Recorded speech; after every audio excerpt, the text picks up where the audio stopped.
if you're familiar with the blue zone research, where the blue zones are these areas of the world where you have the biggest, you have the most longevity. So you have a ton of 100 and above year old people. None of these people exercise, but their entire lifestyle is movement. They don't sit in chairs. They sit on the floor. They walk everywhere they go. They do their own gardening. They might have communal play or dance or some kind of activity, but their whole life is movement. So I think exercise is great, but for health, we need to move more. What's up, golfers everywhere? Welcome back to the Pace of Change Golf Podcast. I'm your co-host, Scott Dolly, and along with Dude Spellings, we're broadcasting the evolution of golf in the 21st century. That's right, each week we bring you guest interviews with the game changers, thought leaders, and change agents in the golf industry, from equipment manufacturing to alternative golf experiences, from strength and conditioning like today to innovative technologies like future podcasts coming up. We keep you up to speed on the latest developments that are moving golf forward in the 21st century. So thanks for listening today. If you like what you hear, hey, do us a huge favor, like, share, subscribe, and just associate yourself with this podcast in some way. If you're all about seeing golf become faster, more fun, and more enjoyable than it is today, then head over to our website, paceofchange.com, and sign up for our mailing list. We'll keep you up to speed on the latest news, developments, and send you special discount offers on innovative products and services we use and trust that are also positively affecting pace of play and the quality of the golfing experience. Our guest this week is NG360 Nike Golf Performance Specialist, Logan K. Schwartz. Now, Logan shoulders an impressive and actually continually mounting list of accolades in the fields of strength and conditioning and human performance optimization. Seriously, way too many to mention here. He also happens to love golf, so that makes Logan the perfect Pace of Change Golf Podcast guest. You may have noticed the subject of sleep has been circulating through the wellness grapevine as of late, and it's also a subject we're going to tackle here in just a bit on the podcast. I'll just say this: if it's past 10:30 at night, wherever you are, you should stop listening right now and go to sleep. We'll still be here in the morning. All right, are you ready? Episode 16 with Logan K. Schwartz.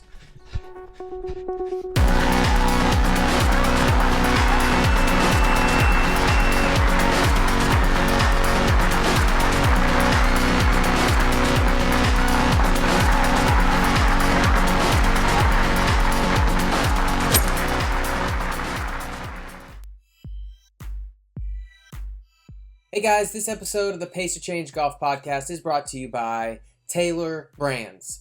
It's 2016 and it's never been easier to start a business, sell a product, or offer a service. But oftentimes the first step in the process, designing a high quality logo and brand, keeps many would-be entrepreneurs from moving forward.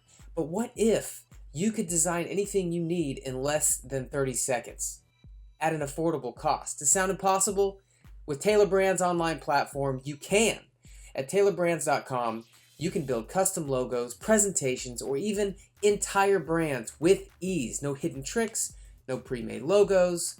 I've personally used their platforms a couple times now, and just about every other online logo design website you can find in the past. Without a doubt, Taylor Brands' logo building process is the easiest, fastest, and highest quality product I've ever tested. Now, I could easily spend hundreds of dollars on other crowdsourcing design sites, and unfortunately, I have. But don't make the same mistake. Try it for free today. You can go through the entire process and then decide if you want to make the purchase. And as a special offer to our listeners, purchase the professional bundle and receive a free social profile banner upgrade. Guys, that's a $25 value. Use the promo code PACEOFCHANGE at checkout.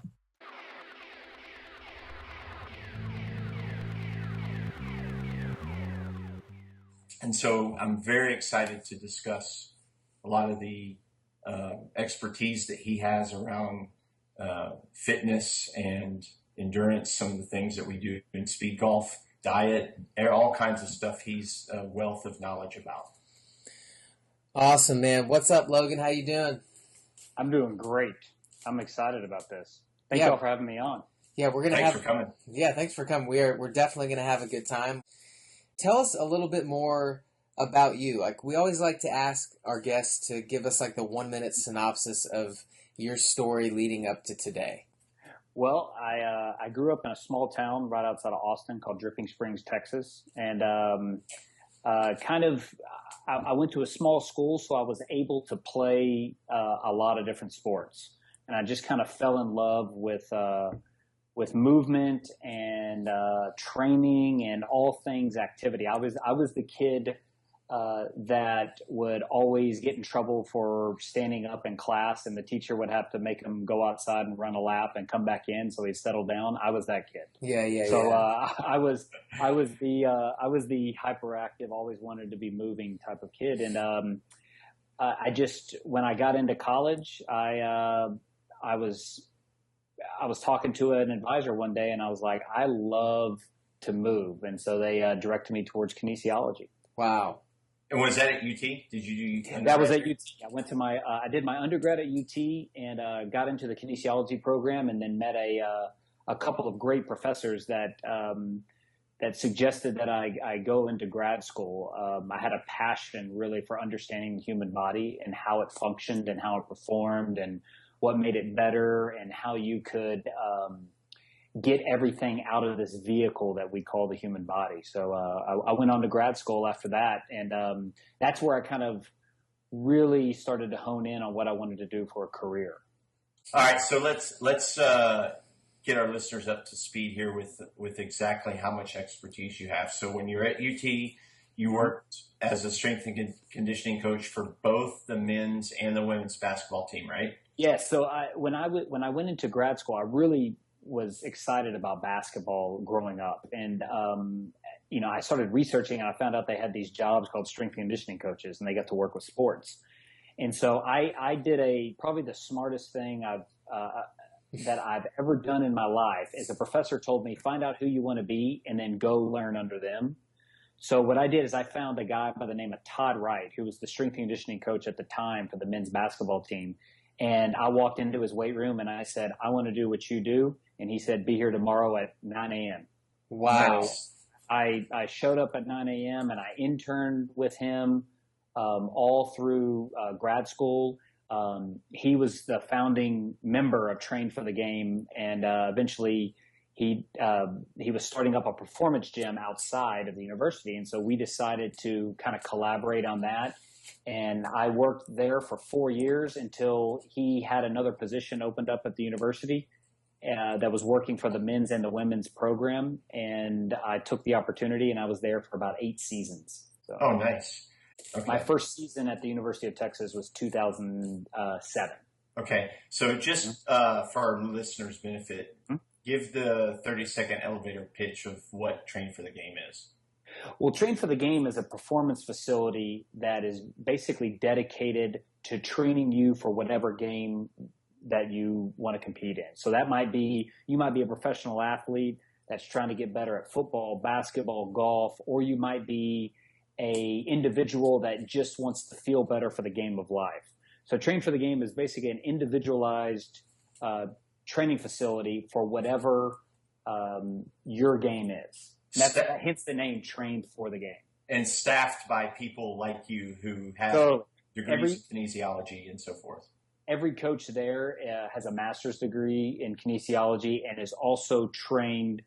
We follow a philosophy called applied functional science, which was founded by Gary Gray and the Gray Institute. And that's kind of the thread through Train for the Game's performance outlook and how philosophy that kind of weaves its way through their whole training programs. And what are you doing now? Well, now I am in business for myself, but I have some athletes that I continue to work with. I actually have a major league pitcher that I've worked with his entire career. He's in his 10th season, so he's a guy that is kind of my guy. I take care of him. I also do some consulting and some speaking and some educating for other trainers. And then, like you said, our mutual friend, Jeff Sweat, I consult with his group at Your Trainer, which is a fitness app that's basically, the best way I can describe it is it's like Pandora for fitness. It's personalized, on-demand training programs that adapt to you and adjust to you. And I've seen it. It's pretty cool. There's video that comes on your phone and tells you how to do specific exercises based on the types of inputs that you've told it you're interested in and types of things that you need movement help with. What I did with the app is I actually wrote and filmed along with Jeff all the content, so all the exercise blocks, and kind of did that side of it. And it's all, correct me if I'm wrong, but it's almost the total other end of the spectrum from the professional athlete that you're trying to hit here. You're trying to hit like average people. Exactly. So what we're trying to do with the Your Trainer app is take the obstacles people have with fitness, take them out. So you can train at home. You can choose your trainer. You can choose what exercises you tend to like or dislike. You can really customize it at a fraction of the cost of an actual personal training session. So what we try to do is kind of duplicate my mind and all the trainer's abilities, replicate that, and put it onto a large scale. So it's almost like trying to bring fitness to the masses. Exactly. Remove the obstacles, remove the mystery, get people moving. Basically. Exactly, and that's really Jeff's passion. Jeff Sweat, the founder of Your Trainer, his passion is actually to help everybody get moving. Excellent.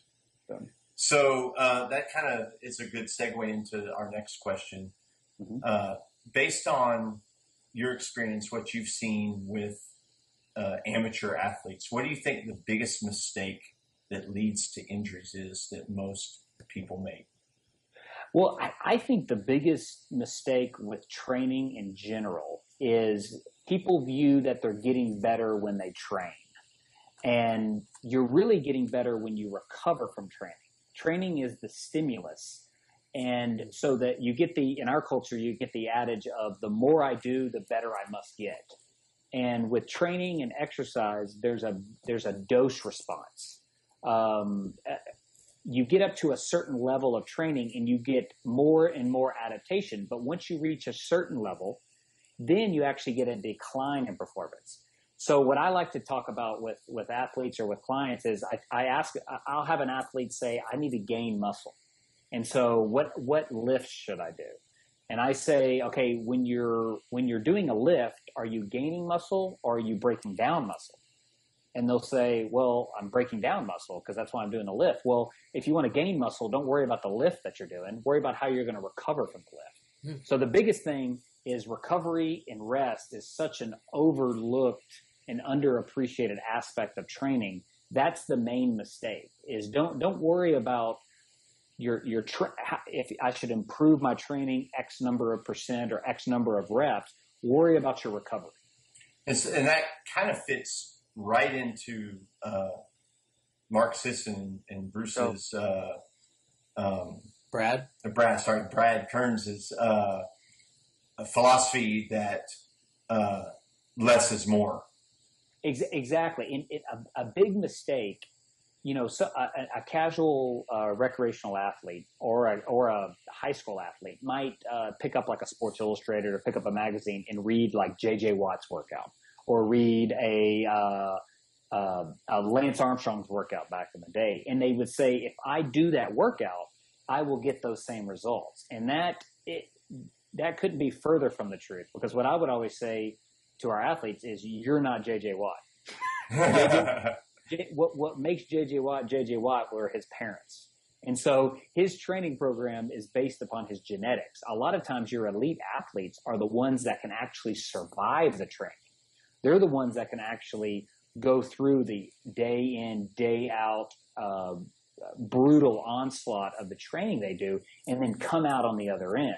A lot of your less gifted athletes, they will get beat down by the training and they lose out on gaining another level or getting up another level because they're trying to do too much. And that goes back to what we were talking about earlier. The individual approach is your training's got to be totally reflective of your lifestyle, how much sleep you get, what your diet looks like, what your stress level looks like, your work stress, things like that. Does your trainer app, I forget, when you go through the beginning part, when you're setting it up, it asks you those kind of questions, right?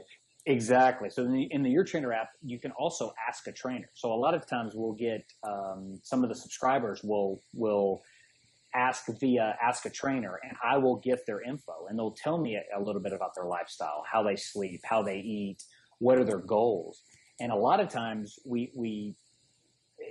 they might think that they need to work out an hour a day on the Your Trainer app, when in actuality, we just want to get them moving.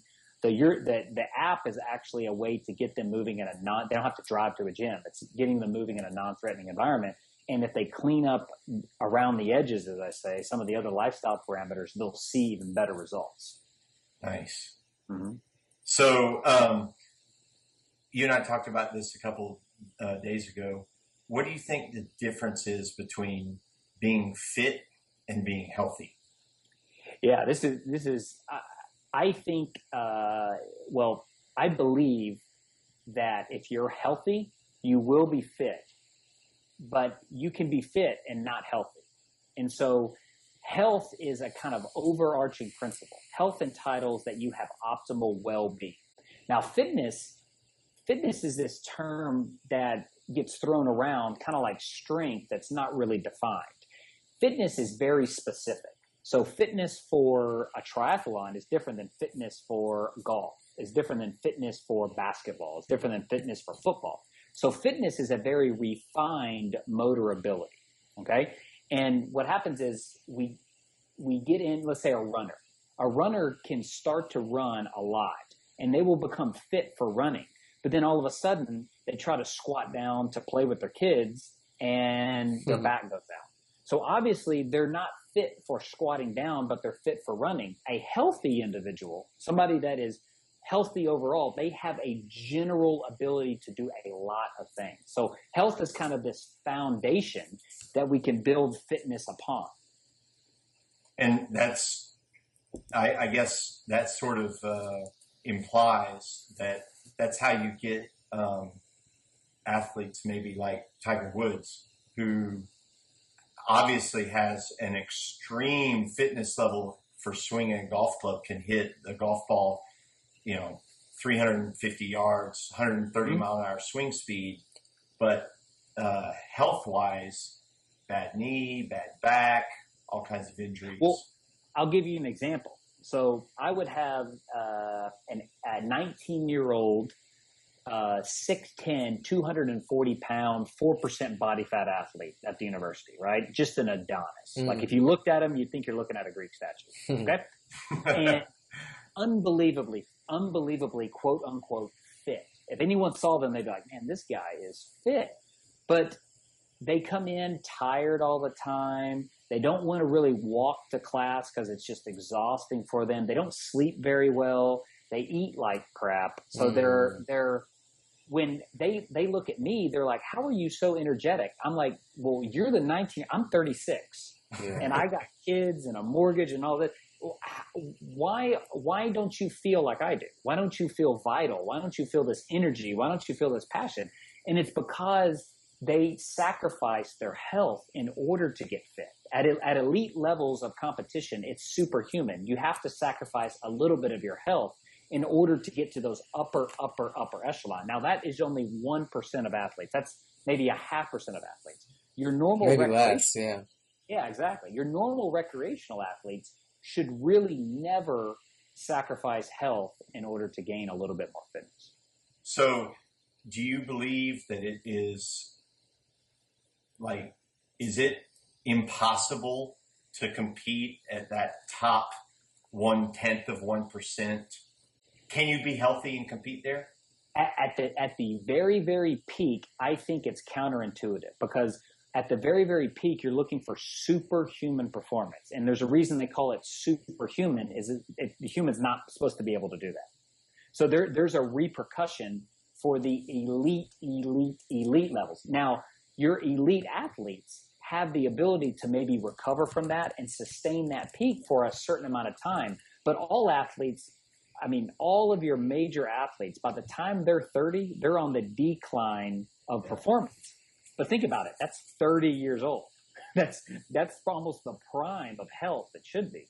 So it's anytime you have this elite performance, you if you can maintain it for a little bit, great. But you're not going to be able to maintain it throughout your life. And that's on the peak level. Most of the time, we're talking about performing underneath that and performing based upon that individual. So sounds like you're almost saying those athletes that are performing at that super elite level, they're paying a price. Oh, totally. And research has shown that athletes in general age terribly.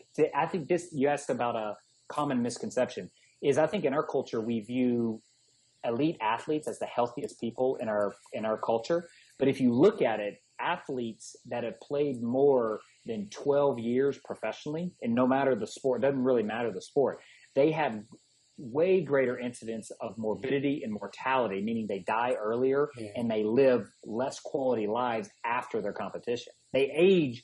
An athlete during their prime and in elite levels, they're accelerating their aging process. Oh, wow. So a 30-year-old athlete looks like a 50-year-old normal individual. Wow. So it's you're basically you're paying the piper. You're paying up front. But your elite athletes, they would never trade their performance years because that's what made them what they are. But I get the opportunity to see athletes for a career, and I see what they sacrifice in order to maintain such high levels of performance. And I'll ask myself sometimes, would I sacrifice my ability right now, my health right now for that same level of performance? And a lot of times I don't know if I would.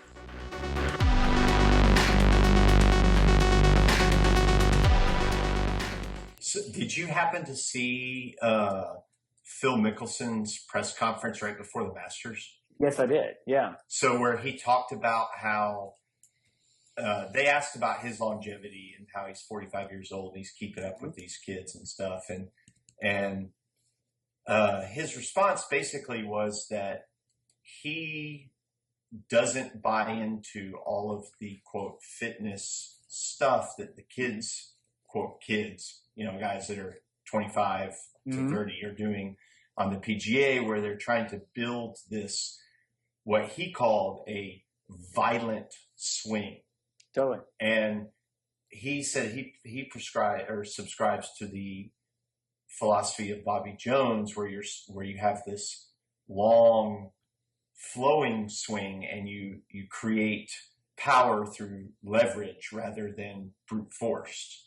And that he thinks that is giving him a longer career. In all athletic endeavors, there's a thing that I looked at with training. One was effectiveness, meaning can you get the job done better? And then efficiency, which is so overlooked, is can you get the job done with the least amount of effort? Because if he can hit a 340-yard drive with less effort, that means he can practice longer, he can play more years, he can play more rounds. He's set up for longevity. And I look at athletes in all sports. Longevity, I think, is the true determiner of how good an athlete is. If you can do it for 1 or 2 years or 1 or 2 races or 1 season, great. You had a great year. But if you're Tim Duncan, if you're Kobe Bryant, if you're if you're Phil Mickelson, if you're these guys that stand the test of time, the Bernard Longers, that was unbelievable. Come on, man. Absolutely. Like if Tom Watson, 60 8 now, or 66. That's why I've always been amazed with Tom Kite, because it just seems that this efficiency we don't look at. So these guys are they're working on getting really violent so they can hit the ball 5 yards further, but they're taking away from their efficiency where they can't practice it as much. They're injured more. It's such a fine game there. The people like Tom is one of those guys that he never stops working, but he also keeps things in perspective. He knows who he is, what he needs to work on. He's not trying to go out and train like a Navy SEAL. He's trying to become a better golfer. So again, it goes back to, what are you training for? What do you want fitness for? What? And Tom will tell you, like, the things that he has done to expand his career is not just from the training side of it. It's the other aspects of watching what he eats and watching how he recovers and sleeps and adjusting his schedule so he can actually recover and perform at his best. Yeah, that's a good point. I mean, he obviously worked out around the same time that I did because I saw him in there, but I didn't really see him in there more than a couple times a week. And you know, that's at age 66, that's probably about the right amount of time to be in there. Well, it's amazing too, is people would come into like a train for the game and they might see a professional athlete in their training. And they're like, man, I want to do their training session. But they don't realize that professional athlete is in there. That's their job. And this person is training at 7 a.m. They still got to go to work for 8 hours, and they got to go home, and they got kids, and they got all this. So the professional athlete's lifestyle is when they go to train, that's their job. That's their 9 to 5. Mm-hmm. And so they're in there to actually work. They're not in there for their recreation and their fitness. So I'm one of those guys that works out at 7 a.m. and then goes to work for 8 hours at a desk. Mm-hmm. What are we doing to ourselves sitting at a desk for 8 hours a day that is hurting our passion, like golf or jogging or triathlon or whatever it is that you do? It comes back. It's not necessarily just sitting. It's sedentarism. So the human body is really not designed to be in one position for more than 20 minutes. So sitting for 2 hours, standing for an hour, lying down, even when you sleep. So people are like, what about sleeping? You're sleeping for 8 hours, but you do not realize how much you move when you sleep. Your body constantly moves when you sleep. What happens at 20 minutes when somebody sits down, after about 20 minutes, after about 30 minutes, what happens is everything in the body starts shutting down. It's like a computer going into sleep mode. All of the oxidative enzymes start to go down, and your body thinks, hey, this person's not moving. He must be going to sleep. And that's why I'm amazed. I'll go sit on a plane for 4 hours going somewhere, and I'm exhausted when I get off the plane. I'm like, I just sat down for 4 hours. How can I be exhausted? And it's because your body actually thinks you're going to sleep.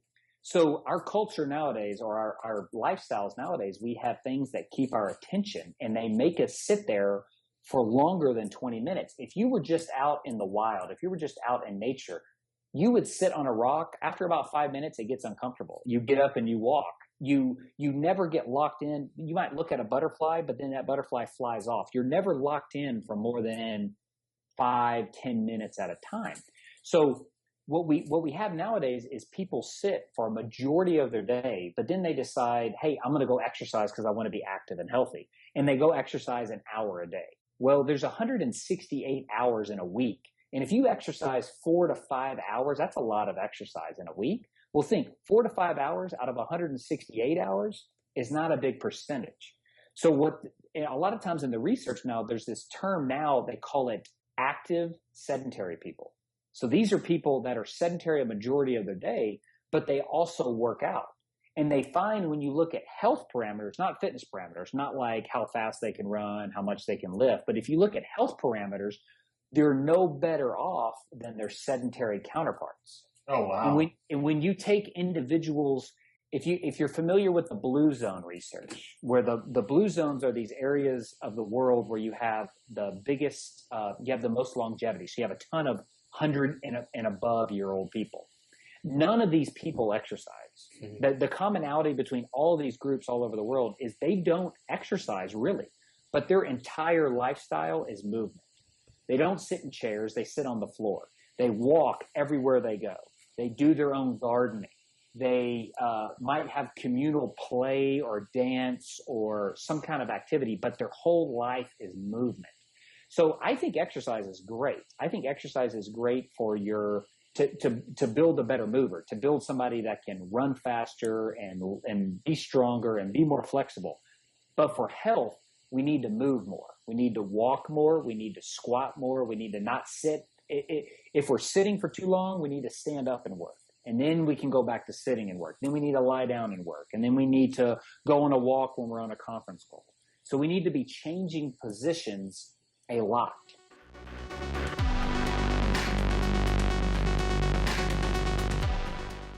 Your body adapts to the stimulus at hand. That's like a common principle of training. What happens when you're younger, you're more adaptable, so you can get away with more.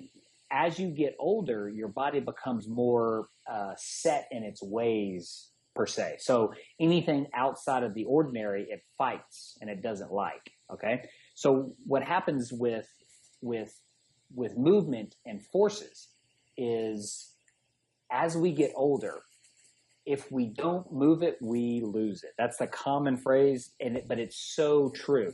What happens is you can gain it back. The problem is we get into our patterns. We're creatures of habit. We want to do the same thing over and over and over again. We like what we like. And there's not this need to want to expand. So I'm fascinated by older individuals who are in great shape. And you never hear an older individual say, like, let's say a 70-year-old that's in great shape and moves great and looks 20 years younger than he is. You never hear them say that. You never hear them say, I found the perfect training program and I've done it for 50 years. No, they always say, you know what? I'm just active. I got into tennis for about 5 years, and now I do yoga. I got into golf for a while. I started weightlifting. I dabbled in CrossFit for a little bit. They're very variable in their activities. So these individuals, they get into something for a while. Once it stops serving them, they get into something else. But the key is they're always active. If you're asking for my father, okay, 74 years old, the pattern that I described for myself just completely accelerated and amplified for him.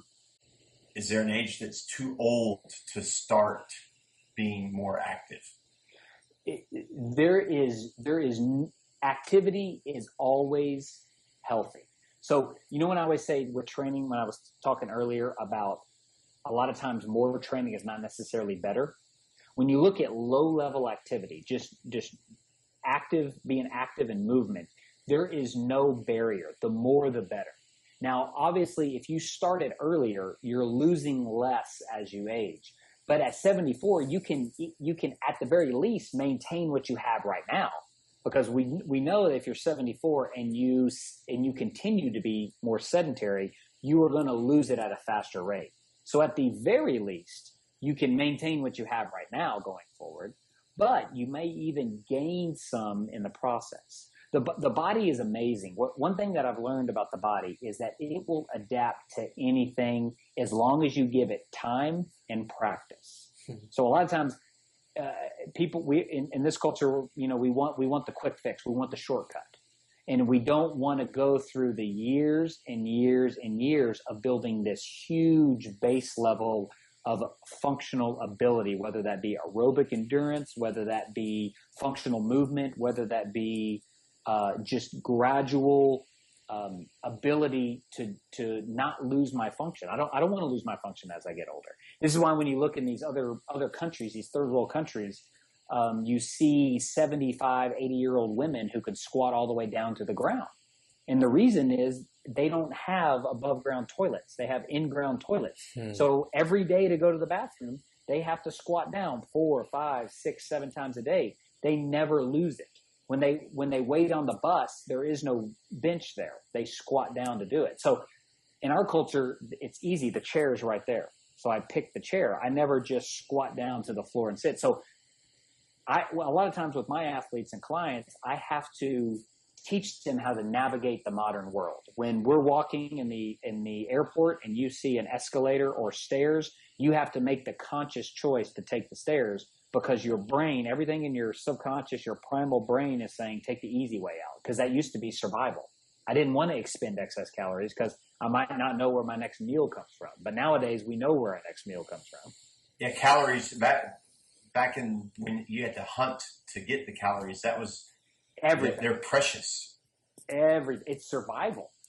So we are hardwired in our primitive brains to go for convenience. And today we have more convenience than has ever existed on the face of the planet. The way I like to describe it is so humanity has spent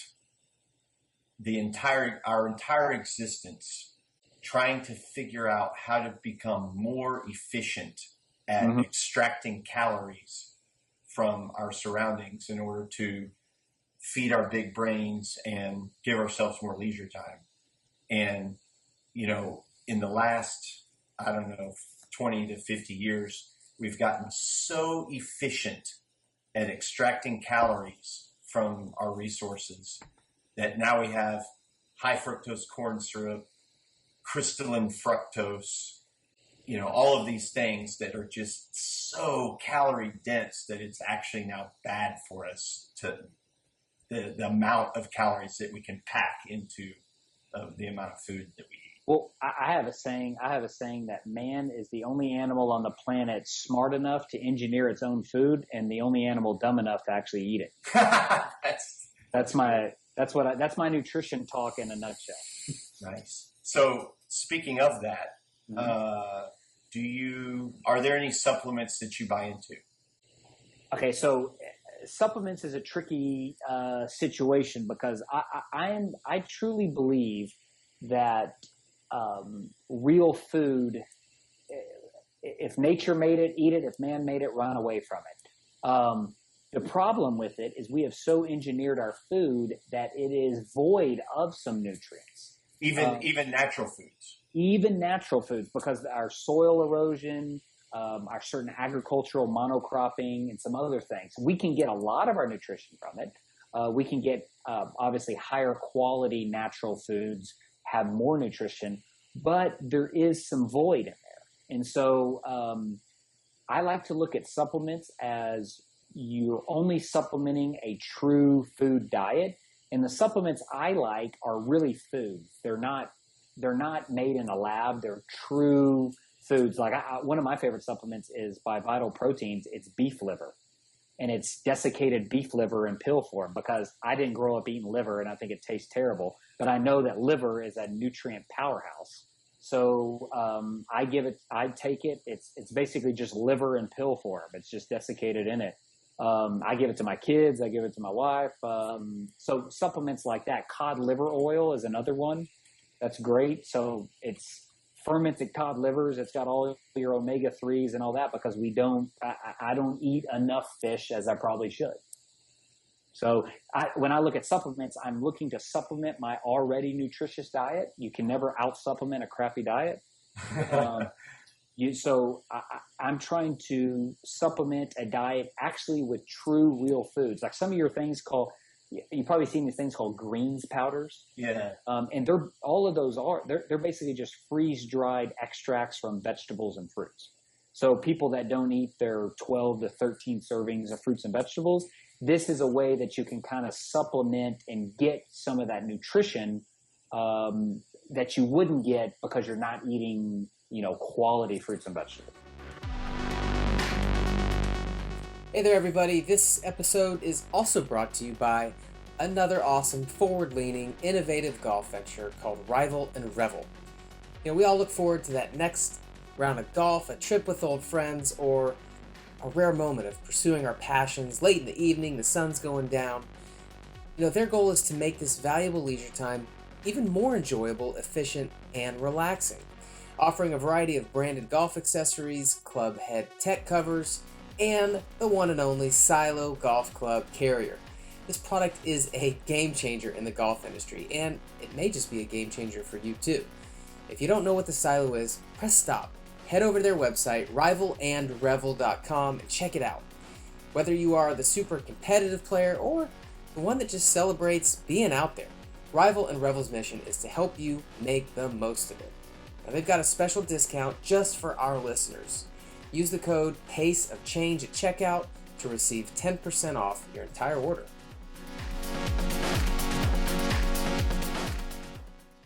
Even I think like we were talking about a vegan diet earlier, I think a lot of times people function better on a vegan diet because they get rid of all the processed foods. Mm-hmm. So I can agree with anybody, processed foods, get away from them. that's our first level. Once you're onto that, then we can start kind of refining it based upon your individual needs. And that's where you get into supplements. A classic supplement is vitamin D. I think vitamin D is a great supplement because we just don't get out in the sun as much as we should.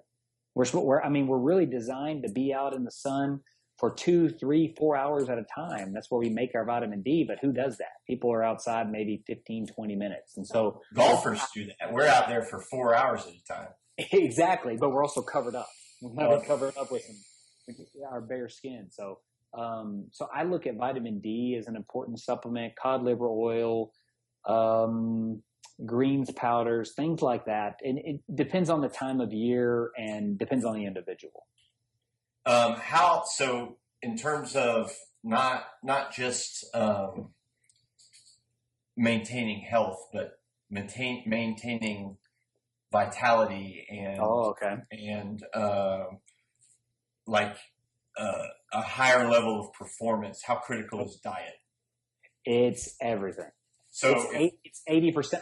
If I'm going to put a percentage on it, 80 to 85% of it. Okay. So if I'm Scott Dolly Mm-hmm. and I'm number 2 in the world at Speedgolf and I want to be number 1 in the world, I should really pay attention to diet. That's something I can't overlook. This is a concept that I got this from Dr. Kate Shanahan. She wrote a book called Deep Nutrition, and athletes have typically viewed food as fuel, and you should really view food as information. Food is the thing. When you take in food, the chemicals and the chemical reactions, that tells your body what to do. If you take in more protein, your body will want to build more muscle. If you take in more fat, you'll get better at burning fat as fuel. If you take in omega-3s, your body will become more anti-inflammatory because the omega-3s tell it what to do. So the food is actually information. So when we're eating our diet, our nutrition, what we put in our mouth, that is actually, we actually have the ability to tell our body what to do. That's how we communicate with our body, is via our food. So if I'm feeling fatigued at a certain point, if Scott's feeling fatigued at a certain point on the back nine, he can try different things with his nutrition beforehand, afterhand, during his training that may boost him back through that plateau. So the food is actually a vehicle for determining what I need in my training, what I need in my performance, how I'm doing in my performance. It's everything. Training is, I was in the training. The more I learned, training is a small percentage. I put number 1, honestly, if you're going to look at a hierarchy, number 1 to me is sleep. I don't care what you're eating or what you're doing. If you don't sleep, that's when all the magic happens. Sleep is when everything happens. Isn't it also about when you sleep, not just the fact that you sleep? Exactly. It's circadian rhythm. It's, the old adage, an hour of sleep before midnight is worth 2 afterwards, is really, research has proven it's true. Really? Right? We're ideally supposed to sleep roughly between the hours of 10 p.m. and 6 a.m. Sunset to sunrise. Sunrise. And in actuality, it changes by seasons. Mm-hmm. Yeah. So in the summer, we can get away with a little bit less sleep, but in the wintertime, we're actually supposed to sleep a little bit more. Now, this whole 8 hours of sleep, that is the bare minimum. I would say 8, 9. Now, if you're a professional speed golfer. Can you say that again? Because it was, can you please say that again? We didn't hear that. It's 8. I tell clients, you're recreational, at least 8, preferably 9. I want them to be in bed, like laying in bed to when they wake up for 9 hours. Get in bed for 9 hours. Mm-hmm. Get to bed, the latest that you go to bed, 10:30. You're in bed at 10. A lot of times I'm in bed. I'm past my bedtime. Usually I'm in bed by 9:30. Wow. Thank you. But it's sleep is everything. The first 4 hours of sleep, actually from the time between 10 and 2, is your physical repair. and the time between 2 and 6 is more your mental repair. So if you slept 8 hours from 10 to 6, you're getting a good amount of repair in there. But if you slept 8 hours from 12 to 8, you've missed out on 2 hours of physical repair.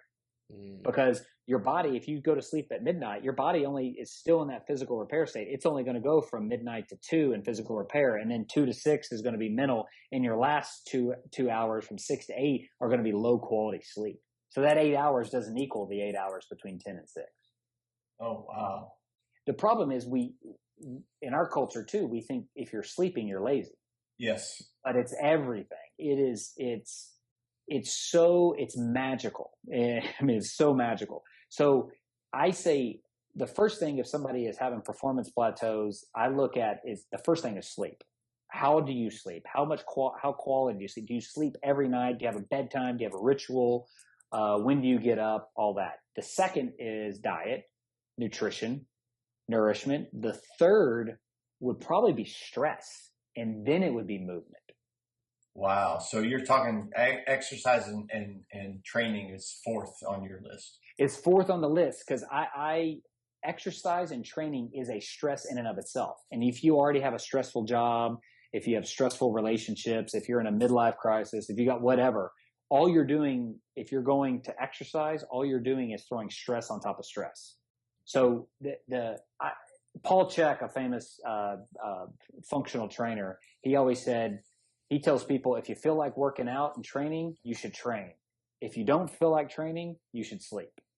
Oh, wow. So it's as simple as that. It's training. Again, it goes back to you're not getting better when you're training. Training is a stress, but training is an adaptation. So it's a stimulus. So then when I eat and when I sleep, I actually get stronger and better. Okay, so I'm very guilty of not sleeping. I sleep probably on average 6 to 7 hours a night. Oh, I'd be miserable. My wife won't even talk to me if I don't get at least 8. It's funny. I still am very energetic. I have plenty of energy. I have no problem feeling tired or anything like that. According to what I just heard, sounds like I could be repairing tissue a lot better if I got more sleep. How long would it take for me to notice a difference after changing my sleep patterns? I'll tell you my story. I used to think when I worked at the university, we had early morning workouts and some things. I used to think 7 to 9 hours. You hear that a lot, like sleep 7 to 9 hours. And I was getting consistently about 7 hours of sleep for a long time. And I felt just like you. Like, I feel fine. I don't get tired. I can do my workouts and all that. And I started getting just at least 8 hours. It was like a different person. It was like, I was amazed. I think the average person doesn't realize how good they can feel right now, because your body gets used to normal. It's like, if I have my sunglasses on my head, I feel them for about a minute, and then all of a sudden I don't feel them on top of my head anymore, and I'm like, where are my sunglasses? Your body gets used to normality. So if I'm feeling the same thing over and over again, I think it's just normal. And so in your state, you're saying, I sleep about 6 to 7 hours. So your state, of course you feel normal, because that's what you do on a habitual basis. So this is your new normal. Now, all of a sudden, if you got 1 to 2 hours more sleep you might do a workout and be like, where did that come from? Like, how was I able to do that?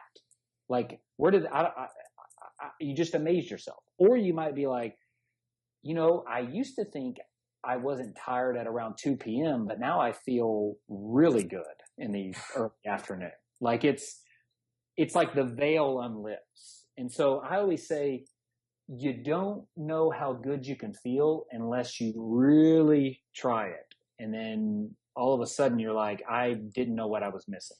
I like to make habits in 30 days. So if you made a 30-day challenge for yourself and said, I'm going to get at least 8 hours, I'm going to be in bed no later than 10 p.m. every day for 30 days, and just honestly just see what happens. Episode 16 with Logan K. Schwartz in the books. Man, super informative discussion. Worth another listen or two for sure. man, I feel so fortunate to sit down with guys like Logan. He's got such a passion for what he's doing, and listening to him can only make me healthier and stronger and all that kind of stuff. I definitely need to take his sleep challenge for sure. If I do, I'll keep you guys posted on my progress. Maybe you'll give it a try as well. If you're not already sleeping at 10:30 and getting your good 9 hours of sleep. I doubt a lot of us are. Speaking of progress, our conversation actually went on for a little while longer. We jumped into his take on Speedgolf, the latest training crazes on the tour with the heavy lifting and all kinds of stuff. So stay tuned for part 2 with Logan. It's going to actually come a little bit later this summer. We've got a great lineup coming up. Next week, May 3rd, we have CEO of the NGCOA, Jay Karen. We're going to talk about pace of play's effect from an operations standpoint. So from the standpoint of the guys who are running the golf courses. May 10th, Dave Schwartz, the visionary and inspiring creator behind Reality, which is this new indoor-outdoor top golf-like experience that's going to be opening its first location next year, 2017. May 17th, we'll talk with Virginia Deegan, founder of Speedgolf Australia. Catch up on what's going down under. May 24th, the inspiring story of Rich O'Brien, his brush with death, his recovery journey, and now his passion to grow the game of golf. All right, that's it for this week. Thanks to our show sponsors, Taylor Brands, Rival and Revel, Encore Golf, and Links Run. Until next week, pick up the pace, and if it's late, go to bed.